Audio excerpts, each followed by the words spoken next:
মা, হ্যাঁ মা, বলছি আমি একটা ছেলেকে ভালোবাসি। তো ছেলে কি করে?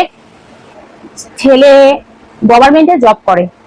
তুমি যে চাকরি করার ছেলে নিয়ে আসো না কেন, আমি তার সাথে তোমার বিয়ে দিব না। কিন্তু আগের ছেলে তো বিজনেস করতো। আমি কি বললাম, একটা ঠিকঠাক কাজ করা ছেলেকে তোমার ঠিক করতে হবে। এইগুলি কি, এই বিজনেস করে, প্রাইভেট কোম্পানিতে চাকরি করে, গভর্নমেন্ট অফিসে জব, ঠিকঠাক একটা ছেলেকে পছন্দ করো, তারপর আমার সাথে তোমার বিয়ের কথা বলো। তাহলে না হলে বলো না। আর বাংলাদেশে চাকরির কোনো ভবিষ্যৎ আছে?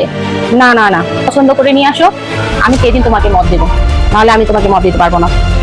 যাও। মা, A few moments later. মা, বলে ফেল, আমি একটা ছেলেকে খুব ভালোবাসি। আবার তুই ছেলে পছন্দ করেছিস? তো এই ছেলেটা কি করে শুনি? ছেলেটা ইউটিউবার, ইউটিউবার, ইউটিউব, ইউটিউবার।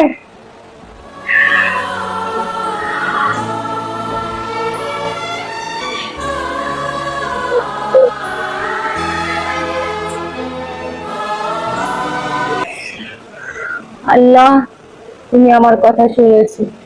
আমি তো আমার জামাইকে কবে নিয়ে আসছিস? ঘরে নিয়ে আয়, আমাকে ওর মা বাবার সাথে দেখা করা। মা, তুই যে এবার কি ভালো ছেলে পছন্দ করেছিস, একবারে পারফেক্ট।